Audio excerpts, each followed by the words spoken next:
Well, hello, good morning. We're doing a live stream of meditation today because there's a huge festival in Lakewood and no parking. Even at the library, they closed the parking because they're finishing the roof. So that's why we have this today. In waiting for maybe a few more people to arrive, I just want to let you know the chat is open. You can always ask a question, make a comment, whatever you like in the chat. And typically we have meditation every Saturday at the library from 10:30 to noon. Next week will be our last one for this year. And then next year we'll start, I think, the second or third week of January, but sign up for the newsletter. Link is below. And look at our calendar on our website under events. You can see the calendar. The calendar is always updated. Then for snow days, if there's a lot of snow, the weather seems bad, then please check the website. I will put a note on the home page and on the meditation page about that if we need to cancel for that reason. At the library, we'll have it on live Zoom like now. Okay? All right, so let's get started. So we want to begin by just settling in and getting the mind and body together in the same place. Often we are not in the same place, as you may be aware. Kind of mind is here, body is there, thoughts racing, and so forth. So we want to just gather together.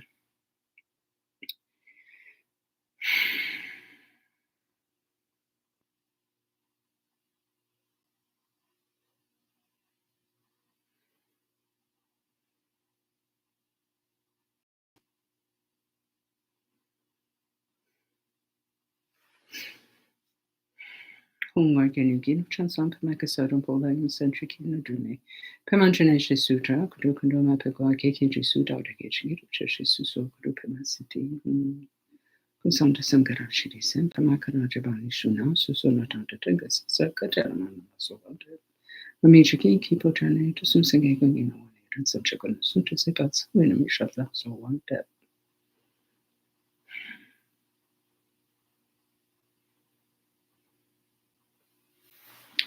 Okay, so we want to begin as always with our bodhicitta motivation. So bodhicitta is a Sanskrit word. Bodhi means awakened or enlightened. It's the same root as the word for Buddha. And citta means the mind and heart together. So bodhicitta, the literal etymology of that is awakened or enlightened mind-heart. Okay, but the definition is the wish to attain enlightenment for the benefit of all mother sentient beings. So everything we do on this path is ultimately for that reason, or we try to make that our motivation, the benefit of others, the benefit of all beings. Sometimes, if we're not familiar with Buddhism, or even if we are, sometimes thinking in such big terms can be a challenge. That's okay. That's fine. We can at least think, may the time that we spend together today benefit not only myself, but others as well. And if we are meditating regularly, we are going to ultimately benefit others because we will be more aware and more compassionate and more kind and things like that. So if we can at least think, may the time we spend together this morning benefit others as well as myself. Okay? All right. So, do any of you have a question, something you would like me to speak on? If so, I'll give you just a minute to put your question in the chat. So I'll wait for you while I'm cleaning my glasses. Let's see. Okay. Well, if a question arises, you're more than welcome to put it in there, and hopefully I will see it. All right, so today I would like to talk about something not sexy. So it's not juicy, but it's really important, okay? And that is the neutral. So what do I mean by that? Okay, when we do a practice like Tonglen, which is called the practice of exchange, which we'll be doing later this morning, there are typically four categories of individuals that we work with. Okay, the first is someone that we love a lot, and we can start there because that's really easy. Of course, we're going to have compassion for those that we love, right? The second is neutral. So, what I mean by that is it's someone that we recognize, like we would recognize them on the street. We may or may not know their name, but the point is, we neither particularly like them nor particularly dislike them. We may have sort of a general leaning one way or the other, but nothing strong, right? But we should be able to picture them. This is important for the practice, okay? That category, well, I'll go through the categories and I'll circle back around and talk about that, okay? So, first is someone you love. The second is someone who's neutral to you. So, the category I just described. The third is someone you dislike. So, this can be, you know, have quite a wide spectrum. So, it can be just someone that you find annoying, okay, generally annoying, up to, the people or person who hurt you the most in this life. Typically, when I lead this practice, and this is typically what I suggest people do, is kind of aim for the middle of that spectrum. So that can often be someone that we normally have a good relationship with, someone we normally quite like or even love, but are currently having a bad relationship with, or a difficult relationship with. Um, um, and this kind of situation can be quite challenging, right? Because it's those times where, like, sometimes we have a situation where we have a conflict with somebody and we can just discuss it and get over it, move past it. And hopefully that's the case for most things, right? But sometimes we have a conflict with somebody, either our family, a friend, a loved one, or like a work colleague, this kind of thing, where we can't talk about it for whatever reason, right? Um, I'm sure we've all been in this situation at least once in our life, where it's kind of like always a lose lose, right? Pardon me. If we say something, we're wrong. If we don't say something, we're wrong. When we're just like stuck. This kind of Tonglen practice, or practice of exchange, for that is so great. It's so helpful. Okay, really really helpful, because what we're doing is we're changing the energy. I'll talk more about that when we get to that part of the practice this morning. And the fourth category is oneself. So we do this practice of exchange for oneself, where we wish happiness for ourselves, where we have compassion for ourselves, which is so important, right? We might think, especially us older ones who are sort of, I don't know, old school, more sort of old school, the way we were raised. We might think, oh, that's really self-indulgent. Why am I going to have compassion for myself? I'm not a baby, whatever, whatever we might be thinking, right?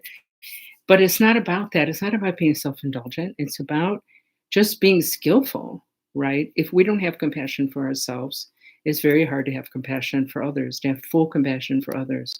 And a lot of times what people do in any spiritual path is they work hard to be kind and compassionate to others, but they can be quite cruel to themselves, right? The way, and have no sort of sense of forgiveness, or um, not forgiveness. It's not really what I mean, but kind of like just giving yourself a break, I guess. Being understanding of your own difficulties and so forth. Sorry, I just realized this microphone is not plugged in, so hopefully you'll be able to hear me better with that plugged in. Okay. So those are the four categories, and today I just wanted to talk more about this category of neutral. Okay, so why is that important? Why do we even have to think about this category? Typically, what's our situation in relationships to others, right? Typically, our situation is we have a small group of people that we love, okay, or like. friends and family, loved ones, okay? And we have a small group of people that we hate or dislike, if you don't want to use the word hate. Often in Buddhism, they're translating this word as enemy. And I know it's not a word that we typically think of, but if you see the word enemy, that's what they're talking about. Just people that you don't like, people you have a hard time with. This can be, personal, like people in your own life, right? Or political figures, or your boss, or whatever. It doesn't have to be, um, confined to your personal relationships. Okay. Um, and then the rest is couldn't care less. So we use the word neutral most frequently, but it actually has a couldn't care less quality to it. So it's kind of negative, right? I love you. I hate you. Couldn't care less for everybody else. Okay. This is problematic. It's problematic. Okay. Why? Why is it? Why should we care about those people? That's a good question. It's a really good question. Okay. And the answer is that we want to care about them because they are sentient beings. When I discuss the bodhicitta motivation, we're saying we want to attain enlightenment for the benefit of all sentient beings. We're not saying we want to attain enlightenment just for those that we love, or all beings except Susie or something, right? We're talking about all beings without exception. So we need to start working on seeing this neutral category of being as someone or people worthy of our attention, worthy of our love, our compassion, our consideration, worthy of respect, right? And if we think about it in our day-to-day life, the vast majority of people that we come in contact with are actually in that category, right? Because we only have a small group of people that we love, and we hopefully only have a small group of people that we dislike. What about everybody else? What about everybody in the grocery store? What about everybody else on the road? What about everybody else that you work with? Or what about everybody else on your street, or in your city, or in your country, right? So many, like the number is just vast in comparison, okay? And if we are not thinking of these beings, if we are not considering them, if we're not actively engaging in trying to benefit them or working on developing compassion for them, then uh, we can sort of unthinkingly, casually, accidentally not treat them very well, right? Anybody who's worked in the service industry of any kind, whether retail or wait staff or what have you, has been on the receiving end of that, right? And hopefully we don't treat people like that, but we can see every day people are treated like that all the time, like they're not human, like they don't matter, like they don't have a life and we don't have to care about them. They just bring me my coffee, right? Kind of situation.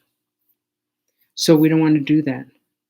We want to really try to develop love and compassion for them, to recognize them as full human beings, to dig a little deeper to see what is this person dealing with, right? We don't think about that typically.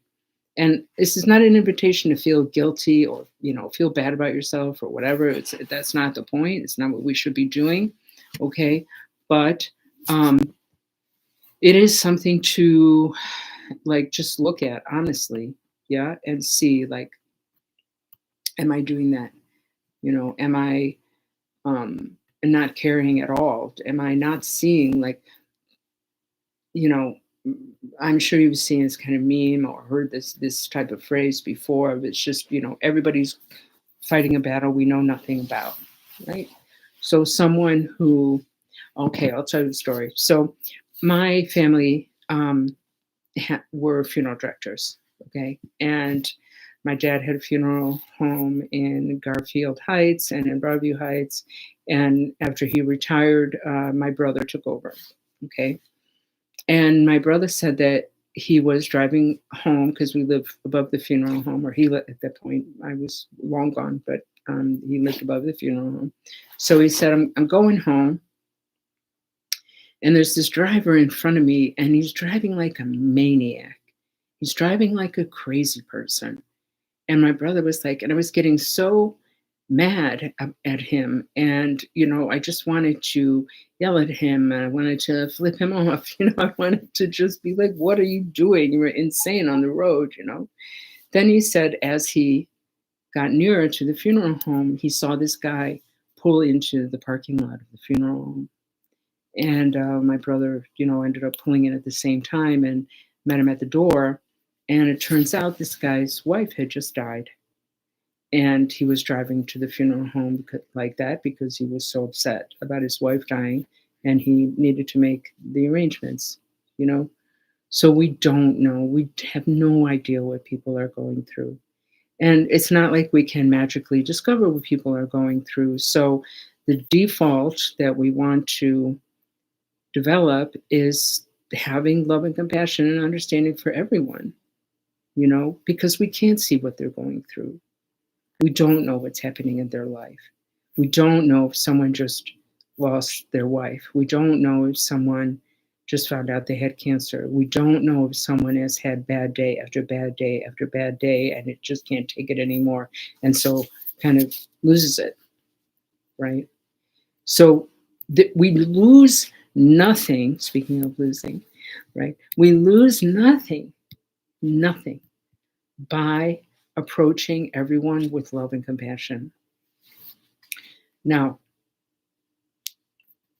I'm not saying that's easy, and the Buddha doesn't say that it's easy, and none of the teachers or teachings say that it's easy. They say that it is worth practicing, that it is worth making the effort and taking the time to develop those things, right?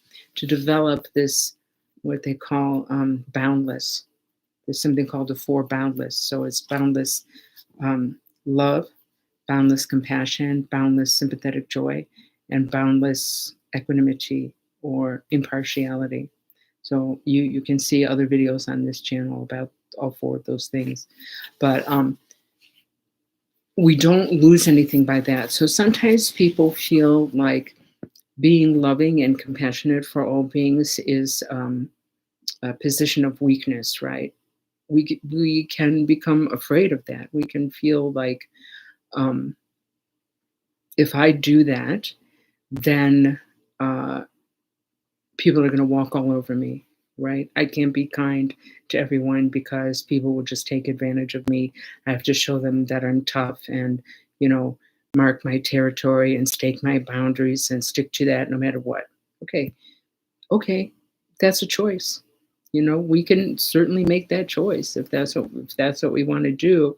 But ultimately, that position becomes a position of weakness, right? Where we're so fragile. If anybody steps one line over, we completely freak out, where we spend our whole life like living like that, who's gonna, do something I don't like, and who's gonna try to cross my boundaries, and who's gonna, and it becomes this really tense and small, very small way of being, okay?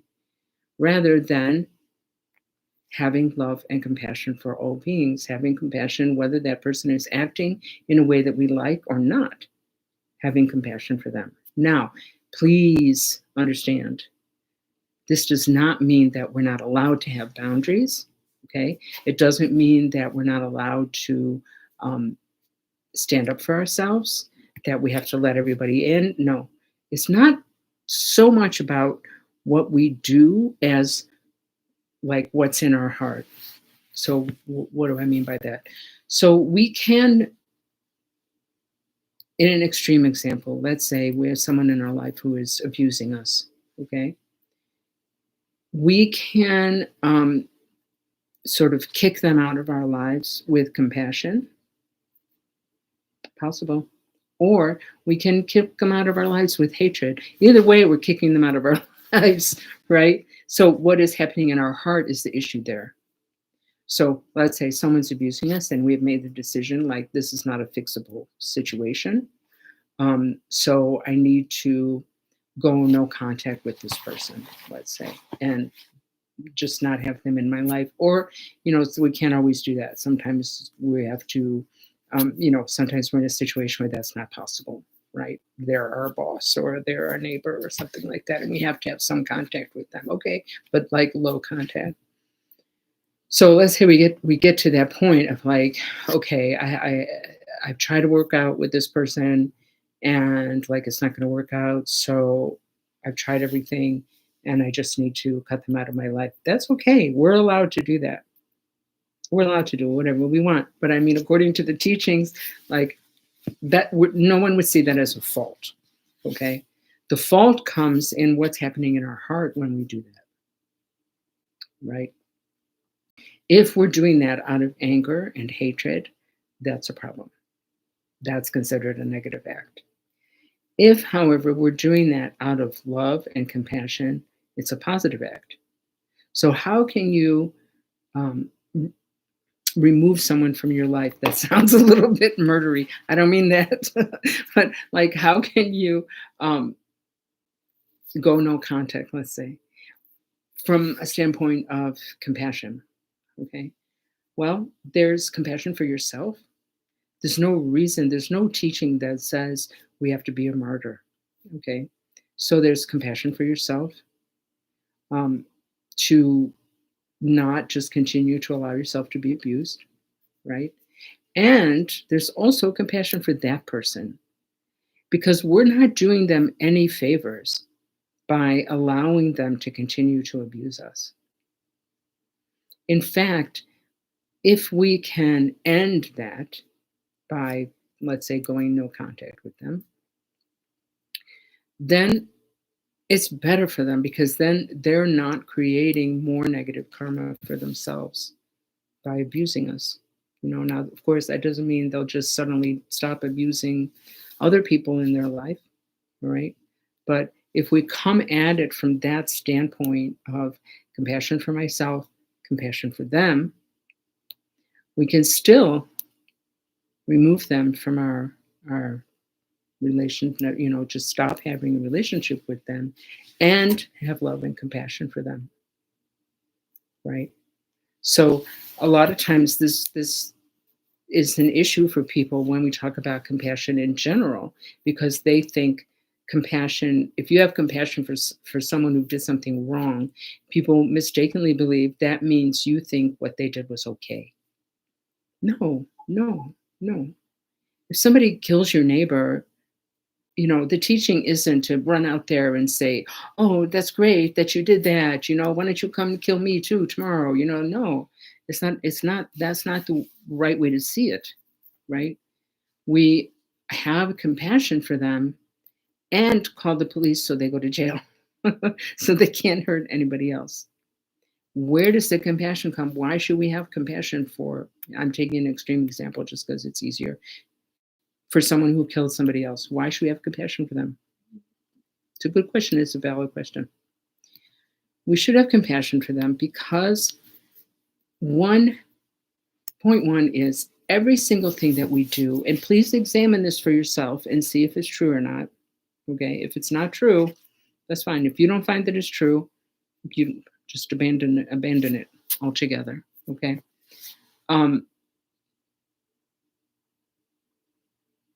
Every single thing that we do because we want to be happy and we want to avoid suffering. Okay. Now that runs the gamut from drinking a glass of water because we're thirsty and we want to remove that suffering of thirst, to killing someone. There's a mistaken belief that if maybe I won't use this example because I don't think it's anything most of us can relate to. So let's just say we want to fight with somebody, like we want to argue with a friend who we have a bad relationship with, okay? And we feel really angry at them because we think they did something negative to us. Okay. And our usual way of seeing that is that they had total control and they made a choice and they did this bad thing which hurt us, and now we don't like them anymore. Okay. So, taking the logic I was trying to outline earlier and applying it to this, um, everything we do because we're suffering in some way and we want to remove that suffering, or we're not as happy as we want to be and we want to be happier. Everything, as I said. So that can include doing negative things towards others, yelling at them, calling them a name, gossiping about them, betraying them, all kinds of things. Okay. We feel this sense of unease, this sense of discomfort, and we have the mistaken belief that if I yell at this person, I'm going to feel better. Now, we probably are not thinking that consciously, but subconsciously, that's what's happening. Okay. If I yell at this person, I'm going to feel better. And so you yell at that person and you hurt that person with harsh words and so forth, accusations and this kind of thing. Okay. But do you feel better after that? Maybe, maybe, maybe for a moment, there's that sort of juicy feeling of satisfaction. Yes, I said it. And, you feel kind of right. If you pay close attention to what's happening in your mind, you'll see that it actually turns quite quickly into nausea, almost into a distasteful feeling, an uncomfortable feeling. And that's just on the spot. Down the road, and we might have had this experience too, we can often make things worse by doing negative things towards others. We can ruin relationships for the rest of our life. We can, depending on how negative the action was, we can end up in prison or what have you, right? And then there's, of course, the law of cause and effect, which says that every positive or skillful act that we do of body, speech, and mind results in happiness. And every negative or unskillful act we do of body, speech, and mind results in suffering. So we're creating suffering for ourselves. So this is why we have compassion for the person doing something negative, okay? Their negative act was formed from their own suffering and a mistaken idea that by doing this negative act, they would relieve that suffering, okay? And the suffering more now by doing that negative act. And in the future, in this and future lives, because of law of cause and effect. Sorry, I forgot to turn my phone off. Okay, so their suffering caused them to act in this negative way and created more suffering for them in the future. So we need to have compassion for them. Okay. I don't know how I got here trying to talk about neutral people, but anyway.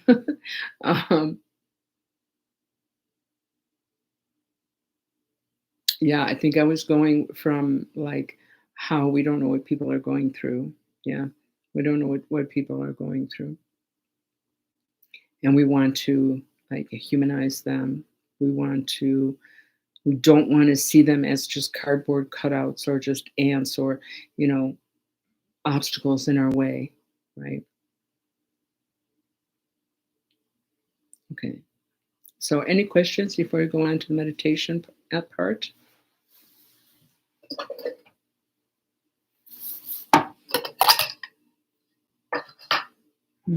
Okay.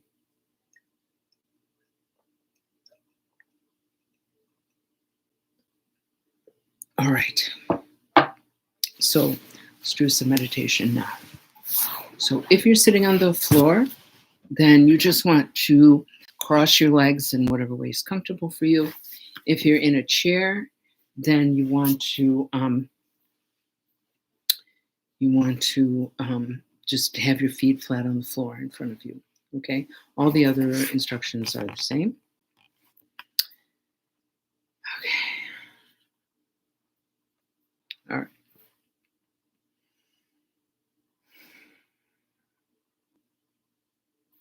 So your hands can be in one of three positions. Palms down on your knees. Okay, I'm just showing you. And obviously, you're not holding them out like this. So palms down on your knees, or palms up like this, one on top of the other, just relaxed in your lap, or with like your fingers on top of each other and your thumbs touching like you're holding an egg, like a big holding a goose egg. Those are the three positions. Okay. Back is straight but relaxed. Back of the neck is also straight. Okay, so the chin's going to be tucked in just a little bit. Arms are relaxed, so you're not squeezing them against your body. You're not falsely holding them out. Just relaxed at your side.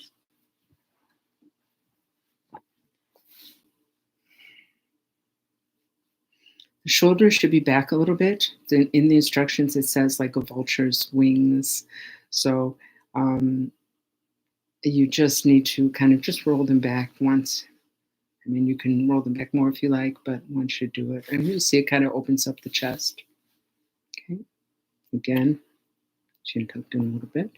The mouth is closed but relaxed, so you're not pursing it. You know that. You're not doing that. Okay. Just closed but relaxed. Tongue resting on the roof of the mouth. Breathing through the nose. Ideally, the eyes are open and looking down in front of you a few feet. So half open or half closed, I guess, depending on if you're an optimist or a pessimist, right? It's quite important. You might not be comfortable doing it that way. A lot of people learn to meditate with their eyes closed, but we do train to meditate with them open for a couple of reasons. One is that we're trying to develop awareness in daily life. So if we can only meditate when we have our eyes closed, if we can only be aware when our eyes are closed, we're really going to be in trouble, right? We're not going to be able to drive or do the dishes or do anything else with any kind of mindfulness. So we try to train ourselves to be aware with them open. And it just affects different parts of the brain, and also it helps us to not fall asleep so easily. Can be quite easy to fall asleep when you're meditating. So having the eyes open helps with that. However, if you're someone who is super uncomfortable with that, that's okay. Just train slowly, So you might start with them open, and when that becomes uncomfortable, close them for a little. And when you feel, okay to open them again. And then when that gets uncomfortable, close them again, and so forth. Okay, until you can train to have them open whenever you meditate. Okay? All right. So normally I would bring a gong, but I know that it's like, I don't think it can be heard. So I'll just say start now and end now when it's time to end. So that's the posture. Okay. And what we're doing is we're paying attention to the sensation of the breath coming in and out of the nose. So just pay attention to the end of the nose there. And take a moment to recognize that, become aware of that sensation.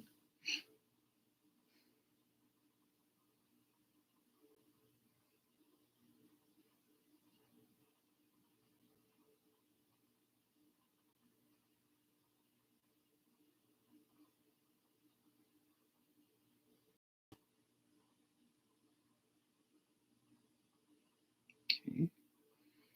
So we're trying to maintain relaxed awareness of the breath, that sensation, and letting the thoughts come and go as they will. A thought will arise, dwell, and disappear on its own, and be replaced by another thought, which arises, dwells, and disappears, etc.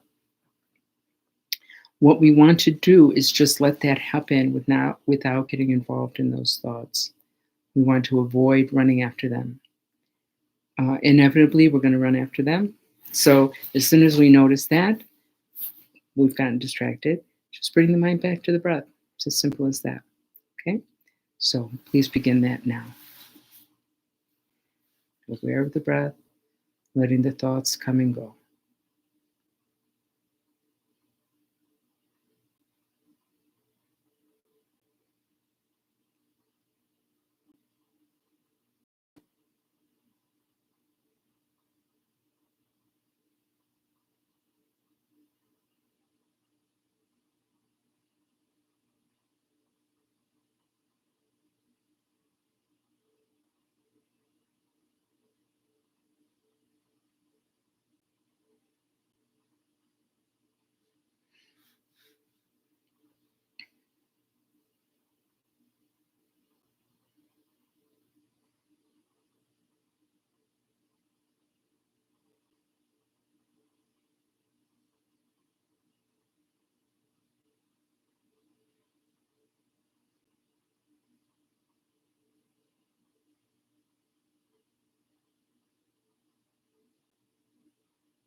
Now you can begin to count the breaths, counting either every in breath or every out breath for a total of 10 breaths. So the counting will help you to realize more quickly when you've gotten distracted because you will have lost count.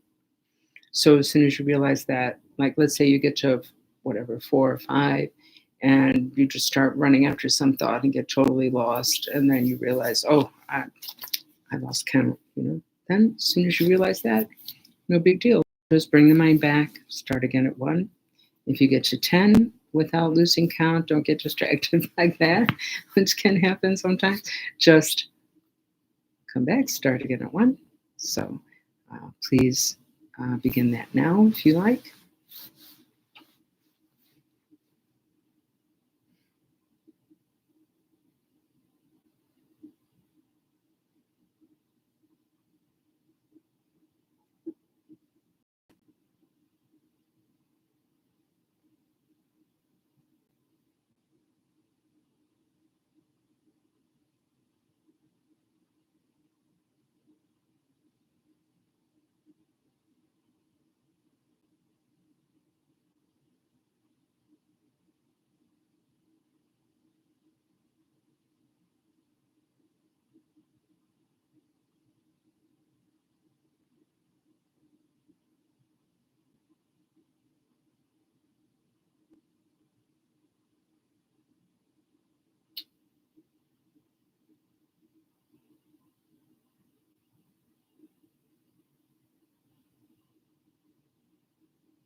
Bring the mind back to the breath.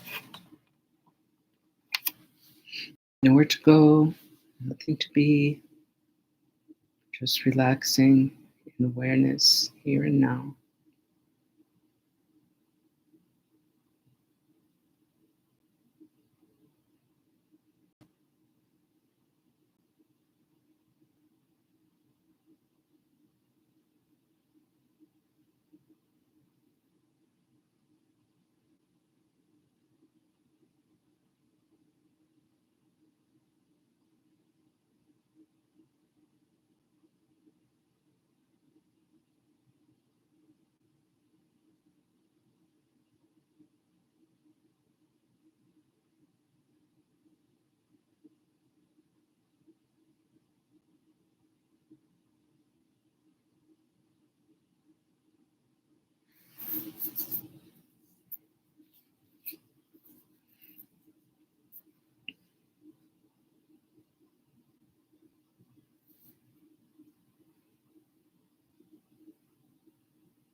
If you're feeling dull and sleepy, you want to make your body cooler, maybe open a window.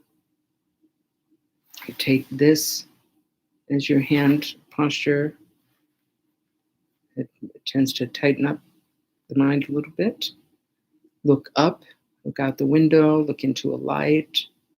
If you're alone, you can kind of jump up and down on your seat and go, ha, ha, ha, loudly. That will help to wake you up.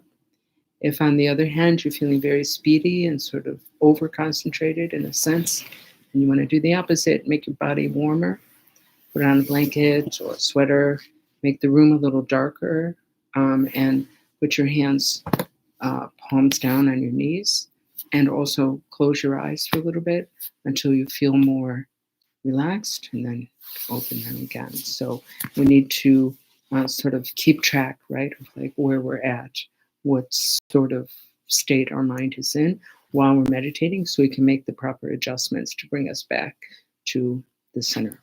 Okay, so please continue.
Okay, we can end the meditation now.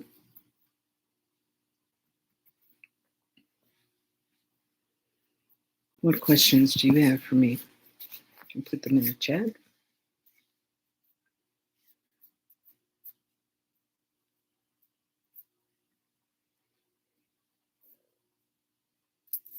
Okay, so I guess there's no questions.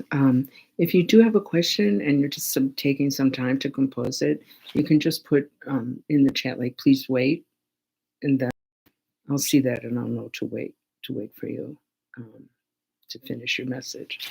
So meditation like this, mindfulness to breathing meditation, it's the foundational meditation and the foundation actually for all the other practices in Buddhism on the Buddhist path. And it's very, very useful. And as you may have experienced, it's simple, but it's not always easy, right? The mind wants to run here and there all the time.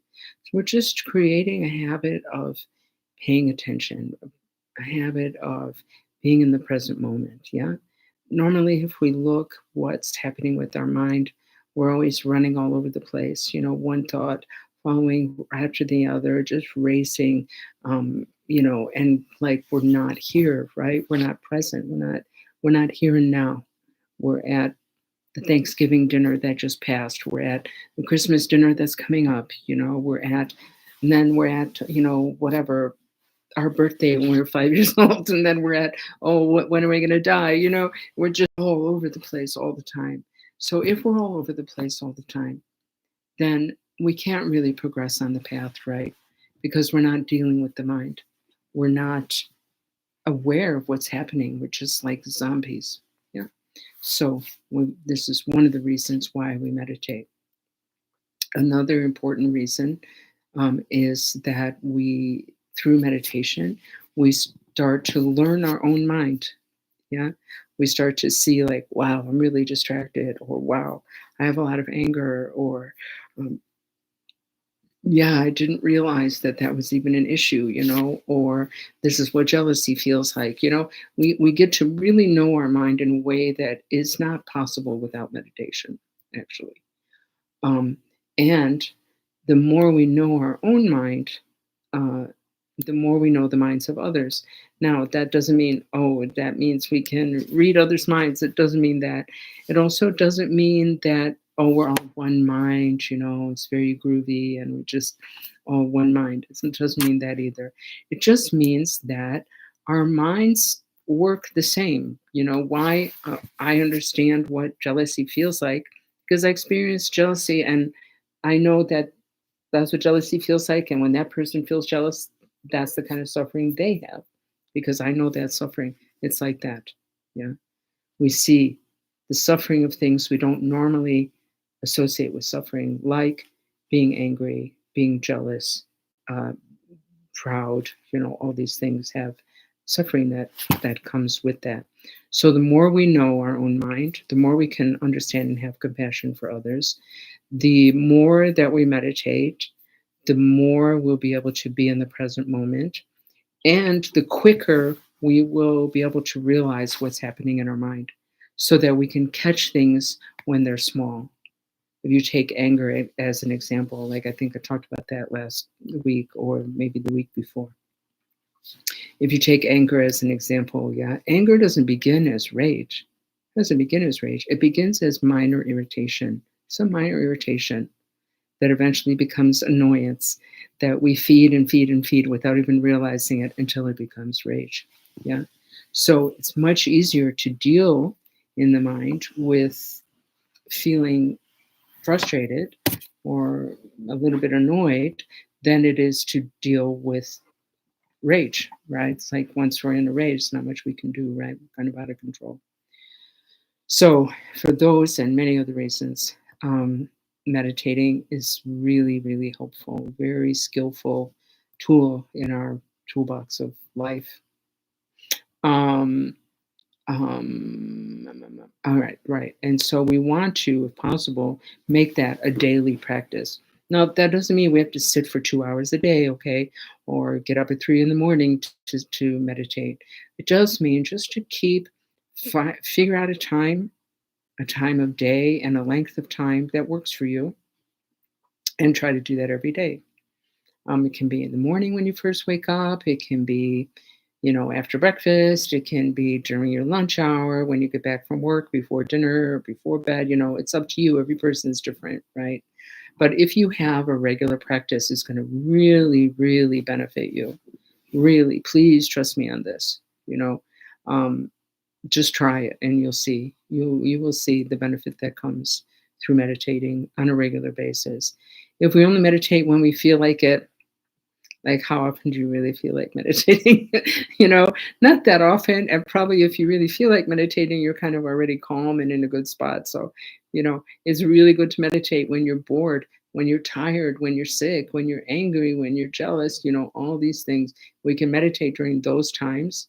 It's fantastic. We learn so much. It's such a rich and important experience. All right, so now we're going to go into the Tonglen practice. Tonglen is a Tibetan word. It means giving and receiving. In English, this practice is often called um, the practice of exchange. Sorry, I forgot. It's called the practice of exchange. And so, what are we exchanging? What are we giving, and what are we receiving? Um, This practice is specifically for generating and strengthening our compassion, our compassionate heart. Okay. So, what we are receiving is the suffering of others, and what we're giving is our own happiness. We're like giving our own happiness away.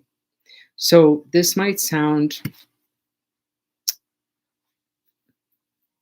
I can't think of the word, but like it might sound like we're trying to be a martyr, or it might sound, yeah, like masochistic, or somehow scary, or somehow punishing. But just get rid of all those thoughts. Okay, it's not about that. It's about turning the ego like upside down. Okay, turning the ego on its head, because what is typically the uh, obstacle to really being compassionate to others is um, self, being too focused on the self. Okay, so um, we don't even want to be inconvenienced for the sake of others, much less really sacrifice something for the sake of others, right? So this is just trying to like move that dynamic into a more compassionate space. Okay. So there are several ways of doing this practice. I only uh, teach one way just because it's easier, and it could get too confusing for people if I'm instructing in various different ways. But there are other ways. You can look online, you can find, I'm sure, other recordings or writings about this practice. But this is the way that I give the instructions. And if you go on our website under resources, I believe, I think under meditation resources, sorry, I'm just pulling it up here, you will be able to see that, um, yes, under resources, right. So on the top, and meditation resources, and then there you will like our YouTube channel and the practice of exchange and a couple of books.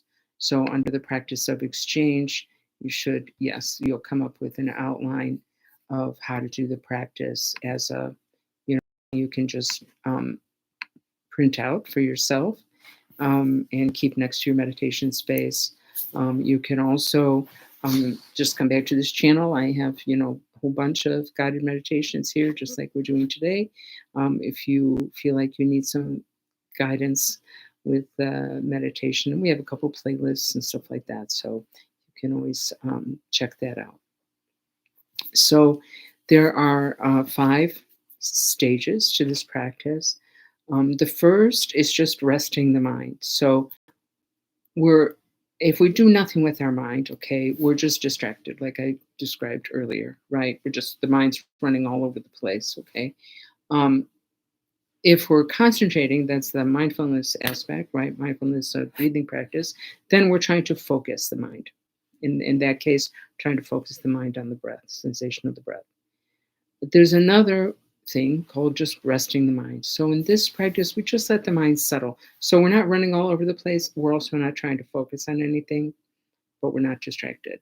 Okay, so just let the mind, if you imagine like a glass of muddy water and you just keep stirring it, right, it's going to always be kind of muddy. If you leave it alone, the sediment will just, kind of sink to the bottom and the water will be clear. That's the idea.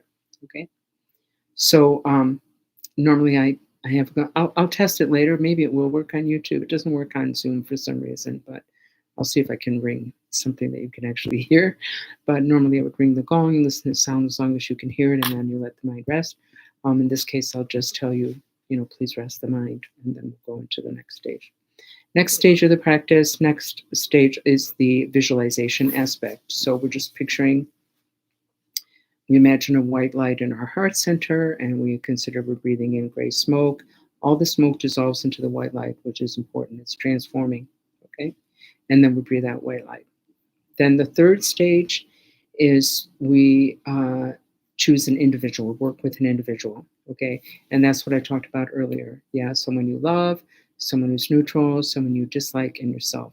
Today, we're going to be working with that neutral category for all the reasons I just talked about earlier, okay? And so what we do is we picture that neutral person. And so, like I said, it can be, let's say, like a neighbor or your doctor or a distant relative or work colleague. You recognize them. Like I said, that's important because you've got to picture them. But you neither particularly like nor particularly dislike them. Then, okay, so you choose that person, you imagine them in front of you, and then we do various things to try to connect with them and try to see them as a real human being, full human being. Okay. Then we consider the whatever sufferings they're going through takes the form of gray smoke, and we breathe that in. It dissolves into the white light in our heart center, and then we offer them our own happiness, everything and anything that they may need, and the wish they attain enlightenment.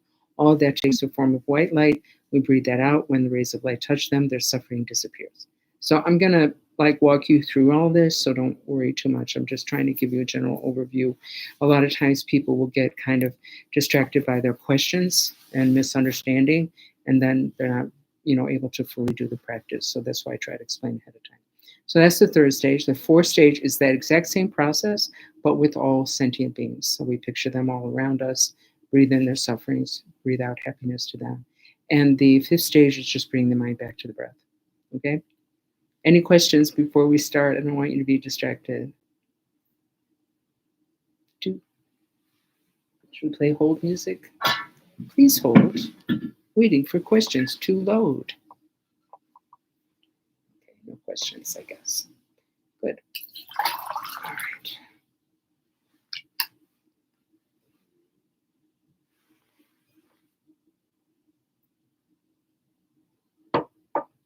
Okay. So let's begin. Just rest the mind for a moment.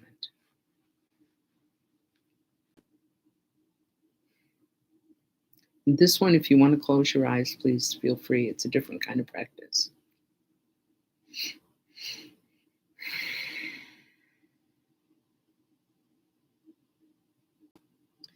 Now imagine in your heart center, so the middle of your chest, a very bright white light like a shining star, with light going in all directions.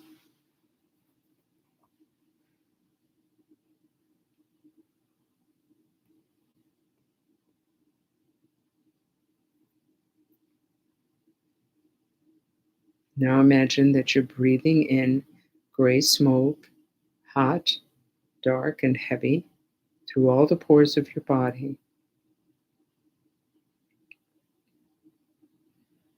All of that smoke dissolves into the white light in your heart center.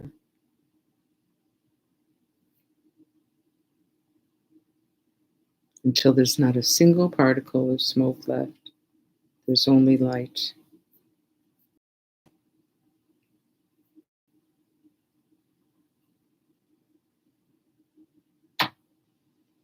Now breathe out this white light through all the pores of your body. The light is cool, clean, clear, very, very bright, and light in weight. So breathe out that white light through every pore of your body.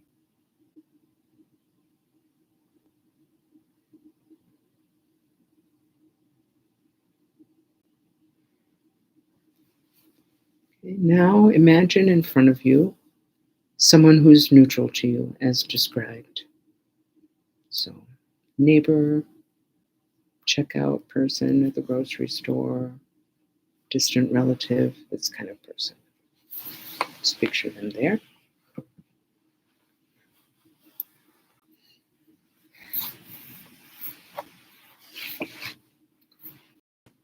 So the first thing we want to do then is to consider this person as a full human being, not a cardboard cutout, not someone in the way or useful to us for some reason, just a full human being. Like us, they have family, history, they have likes and dislikes, they experience joys and sorrows, they have dreams for the future, regrets, relationships. They're more, so much more than just this narrow category we put them into in our life as just a neighbor or just a work colleague, etc.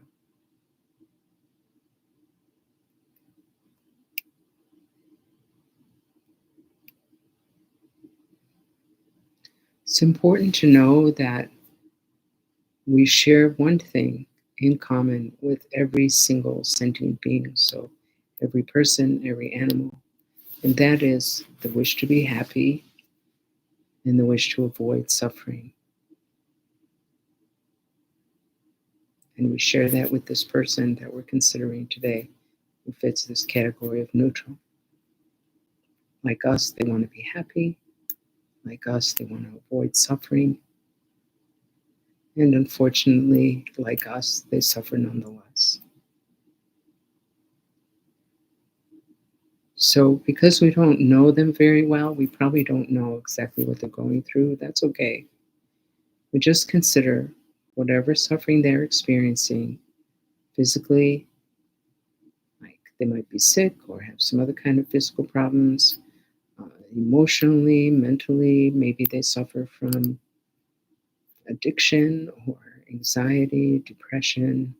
Maybe they're having trouble with money. Maybe they're in the middle of a divorce. Maybe they're grieving. We don't know.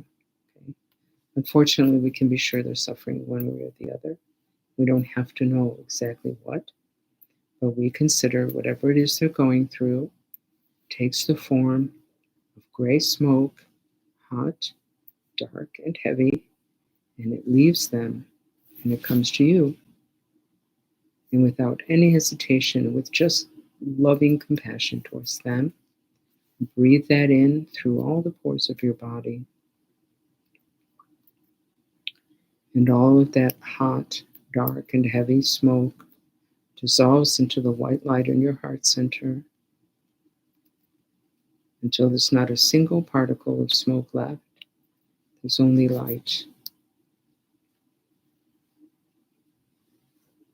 And then you offer this person your own happiness, your own good fortune, anything at all that they may need to feel better.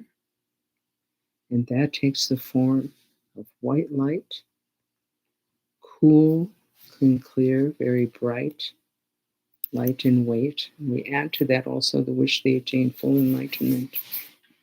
So breathe out this white light through all the pores of your body. And when the rays of light touch this person, all of their suffering just disappears. They feel so happy, relieved, at ease. And you feel really joyful for being able to do this for them.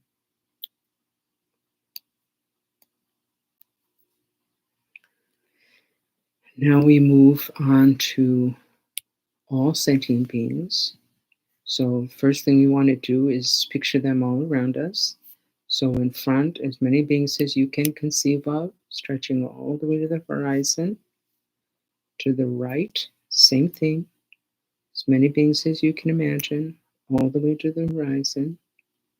Behind, again, all the way to the horizon. Use your CGI technology and get all these people populated as beings. And same to the left, as many beings as you can imagine, all the way to the horizon. So now we're in the middle of a sea of sentient beings. What do we do? First, as with the neutral person, we consider we're all the same in some sense, right? We're all the same in wanting to be happy. We're all the same in wanting to avoid suffering. And sadly, we're all the same in suffering nonetheless. The Buddha taught that every single sentient being has at one point or another been our kind and loving mother and put us first and were so loving to us, and we just really want to repay that kindness. For some people, that really resonates. For some people, not so much, and that's okay. We can at least think about our connection to them. All the beings just on earth, right? We can connect to them. We share this planet. We share the fate of this planet, the water, the air, the earth itself. And on a smaller scale, we can consider all the countless connections we have just on a day-to-day basis, just to live, right? There are those who grow our food, who ship it, who sell it to us, etc. Those who make our clothing, those who keep our utilities running and the roads usable, those who run the hospitals. I mean, it's really, you could go all day just thinking about all the different support that we have for our life from one day to the next and be grateful to those people and those beings. So think about all beings without exception. And again, think of them as having their own life, their own wants, desires, joys, sorrows, etc., and whatever suffering they might be enduring physically, mentally, emotionally.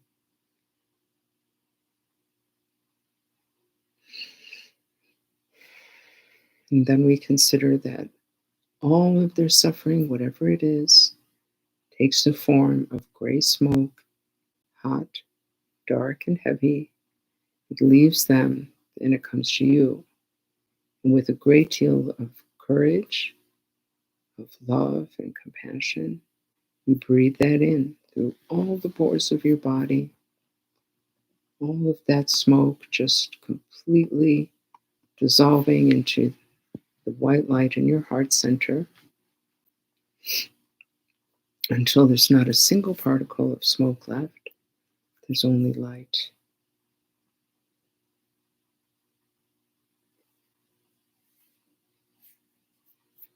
And then you offer them your own happiness. Just consider you're giving it away. Your own good fortune, your wealth, possessions, intelligence, whatever you can offer, along with anything at all that they may need. And finally, adding to that the wish that they attain full and complete enlightenment in this very lifetime. And all of that takes the form of white light, cool in temperature, clean, clear, very bright.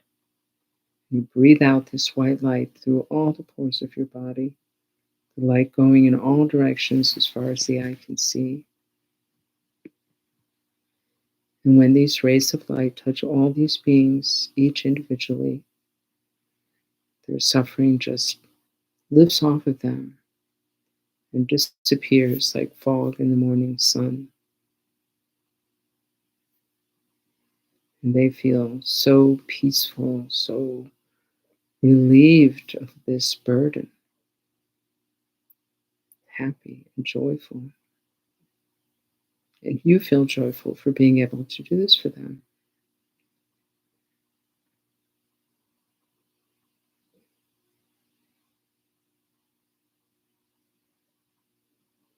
Now you let go of the visualization altogether, gently bringing the mind back to the breath,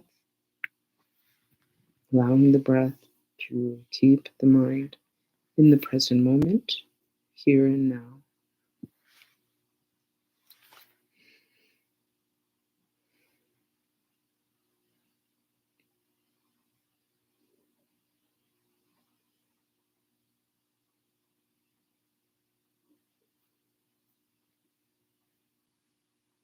Okay, so please end the meditation now. Any questions?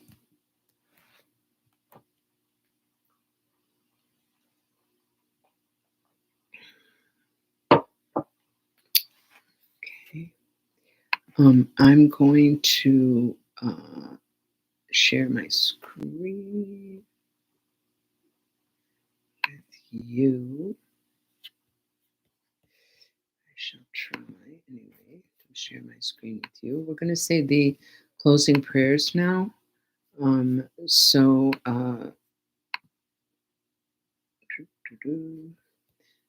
more used to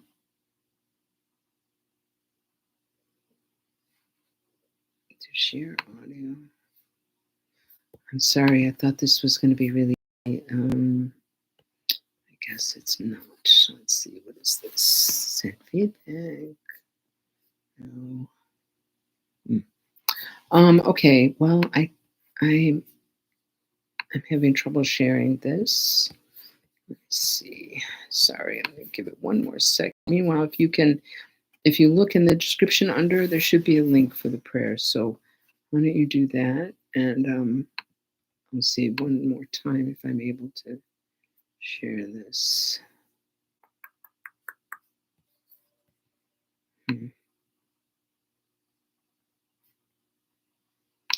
Oh, I think it's only, okay, let me see. Try one more thing and then.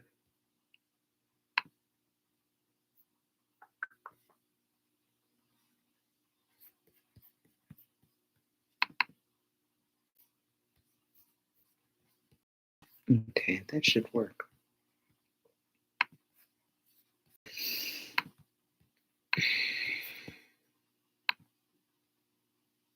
Thank you for your patience. Here we go. Okay, there we are. So these are the closing prayers. So we begin with we begin with a little bigger. There we go. With the long life prayers that we say for our teachers. Those we just say in Tibetan.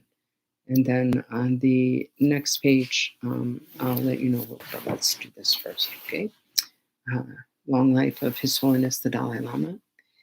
Kanri wawe kowe shinkansu pentande wa malu juene generously wanton sinkim soyi shapeka kapa tu chengyu shi. Then Jigme Khyentse Rinpoche. Swasti Jigme Kempe Kalong Yamparu Kukap Sechen Suse Puntawa Nidru Dunsanam Ke no Bucho Seche Gawe Shakin Tansu So. Then Pema Wangam Rinpoche. Swastam Searchin Laften June Unzin Dakse Gyutu Pema Wang Samsun Natre Gyalpo Tatene and then for the teachers in general, Lama Kungam Sampo Sowadep, Chotu Guse Ringwa Sowadep, Trine Tashin Gepa Sowadep, Lama Dandre Wame Pachingilo. Now we say this prayer, Sunandi, once in English, once in Tibetan, and the remaining we say just in English, and then we say the 100-syllable mantra. I'm hoping that you guys can hear me. I don't see the thing. Okay, it seems to be working. Okay. All right, go back. By this merit, may all attain omniscience, may you defeat the enemy, wrongdoing. From the stormy waves of birth, old age, sickness, and death, from the ocean of cyclic existence, may I free all beings. Sunandi tamche zipani, tone nebe dranam pamche shing, gegana ji balon chupai, sipe sole droa droa sho. May bodhicitta, precious and sublime, arise where it has not yet come to be, and where it has risen, may it never fail, but grow and flourish ever more and more. As long as space endures, as long as sentient beings remain, until then may I too remain and dispel the miseries of the world. Ever absorbed in the display of divine forms and primordial awareness, appearance, sound, and perception in the state of divinities, mantras, and dharmakaya, may I, inseparable from the practice of the profound and secret great yoga, attain within the essence of mind the state of one taste. Now the mantra. So this is a 100-syllable mantra of Vajrasattva. It's a mantra of purification of any mistakes that we may have made. Om Vajrasattva Samaya Manupalaya Vajrasattva Tenopa Tishta Treto Me Bhava Sutokayo Me Bhava Supokayo Me Bhava Anurakto Me Bhava Soa Siddhi Me Prayatsa Soa Karma Sutsam Me Chitam Shriyam Kuruhum Ha ha ha ha ho Bhagavan Savatata Gata Vajramame Munsa Vajri Bhava Maha Samaya Sattva.